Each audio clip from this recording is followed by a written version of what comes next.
Welcome to the 10-Minute Treasurer. My name's Jeff Pospisil, and in this video, I'm going to talk about whether or not a pastor can write off their home office expenses. So, if you own your own home and you have a place that's dedicated to your office, can you write off a portion of all your household expenses that would apply to that office? So that's what we're going to look at. And the reason why I'm doing this is if you watch me regularly, this is not my regular office space. I have recently set up my own home office, so I'm asking that question myself, and I'm just going to share the answer with you. So let's get to it. So the short answer is you're probably not going to be able to write off your home office expenses until at least 2026. And the answer is because the Trump tax cuts. So from 2018 to 2015, we lose that home office deduction. And there are some circumstances where, yes, you might be able to write off some. And I'll talk about that a little bit later. And I'll include my sources and everything in the link. But I probably not because of the Trump tax cuts for the vast majority of people watching this. One of the things that I want to remind people of is that yes, you lost this deduction, but for the most part, most people saw their taxes go down. So this is just a graph showing across every income bracket, people saw their taxes go down. So even if you paid negative taxes, so you're getting the earned income credit, um, you saw even your negative taxes go down so that you were even getting more back. So anyway, it was just kind of interesting. So I know some people, that's kind of a political football, but most of us saw our taxes go down because of the Trump tax cuts.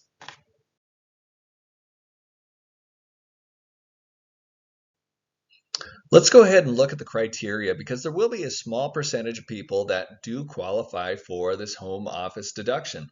And the first one criteria that you need to meet, you have to be self-employed for reals. So the work that you're doing in this office has to be related to your self-employment. And pastors, you're in a unique tax category, unlike any other, where the IRS says you are employees of the church, but the Social Security Administration says you're self-employed. And in this case, the IRS wins. So if you get a W-2, any work related to that is not considered self-employment. So yeah, that's the way that is. So I think the one category that's normal is that a pastor might um, get income from weddings and funerals, and that is self-employment income, and it's usually reported on a Schedule C, but your main church work is reported on a W-2 normally. So the next criteria is that the office has to be used exclusively for business. So for your self-employed business. So that means even though you might be preparing for funerals and weddings out of your home office, if you're also doing sermon writing there, guess what? That's not used exclusively for your self-employed business. Or let's say your kids are hanging out in your office and playing games or whatever. If it's not used exclusively for your business, then it's not going to count. The next one is that it has to be used regularly, and that's a kind of a squishy word. Um, I don't know how they test that, but I mean, I suppose if you have, I'm just thinking to myself, if I wanted to screw over the IRS or something like that, I would have a portion of my storage and just set that aside and say that's where I do my JCT accounting work, you know. But if I only do that once a year, filing my taxes out of that corner of the basement, that's probably not going to count. I think there has to be it has to look kind of legit that you're regularly using it for your business. And the last one is that it has to be the principal place of business. So if this was an accounting firm or a counseling practice, that would mean that clients would come here.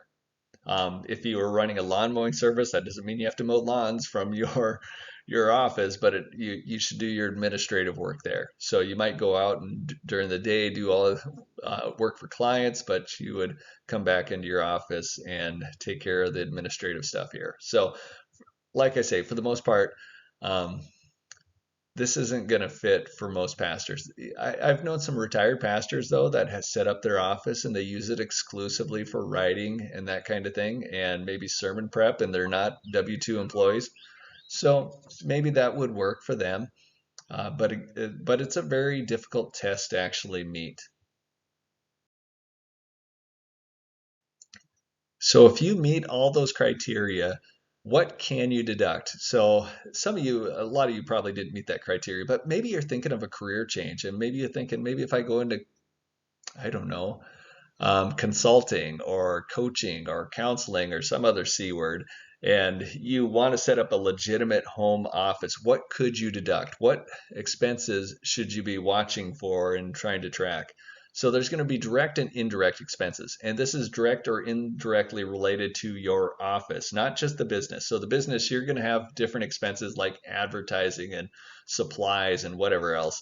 So those are connected to the business, but just the office, so let's say you have a room in your house and you want to remodel it. So you might have painting, you might have flooring, you might have fixtures, all those that are related right to that room, you could write off those 100%. But then you're going to have other ones where really you pay the bill, but your office is just a portion of that bill. So mortgage interest, property taxes, home insurance, utilities, depreciation. So you're going to get to depreciate your house. I think you depreciate it over 39 years. So whatever your purchase price was, yeah, plus closing costs and all those other costs related to it, um, divide that by 39. And then you actually have to do the math, by the way. So before I found out that my home office didn't qualify, here's what I did.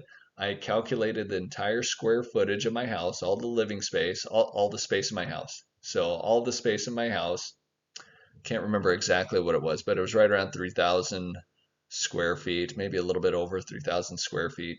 Anyway, I calculated that, and then I stepped off and figured out how big my home office is, and it was 88 square feet.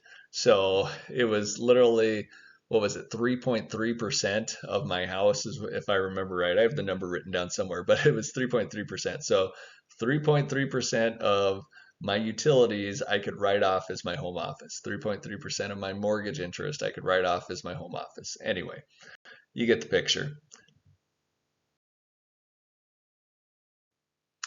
All right, I think I got a little extra time, so I'm going to give you a quick tour of my home office. This isn't actually part of it. This is just in my basement, and I have a couple of recliners down here.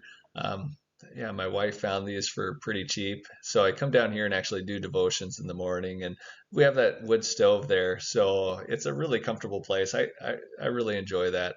So I come down here, and in the winter there's a fire going, otherwise there's not a fire going. And then here's my office. And I tried to set it so that it was a pretty square piece of real estate, I guess. So here's the desk that I have and my bookshelf. The desk I actually found for free on the side of the road. That's how I kind of work. I have a bookshelf with my stuff. I got my goat there, and there's my plant from Dakota Wesleyan. Thank you, Christine Machewski. There's my workout area. That's also where I go every morning as well. My baking calendar from Bill Hoffman. That's how I mark my time. And then I purchased this from Kyle Reinhiller, this treadmill desk. And I really like it. I like being able to stand up through most of the day. It just feels better on my back. I did put a little bit of storage there. Here's where my computer will be, and that's where my computer monitors will be eventually. I'm waiting on those. So I will be filming from here once a week and doing probably Zoom calls and that kind of stuff from my tread desk as soon as I get set up. So yeah, I'm looking forward to that. By the way, I just bought that computer from Tech Soup as well. It was a refurbished one, and I was surprised how small it is. So I'm curious how well it works. So yeah, this is going to be where I work and where I kind of live, and yeah, I think it'll be a nice place. I'm really looking forward to it. And that brings us to the end. I'm going to put a couple of links in the description for where you can find out more information about a home office expense. So whether you are, there's going to be one from the Pastor's Wallet, great resource, great resource. Um, and then another one from the IRS, which is a resource as well. Anyway, until next time, God bless.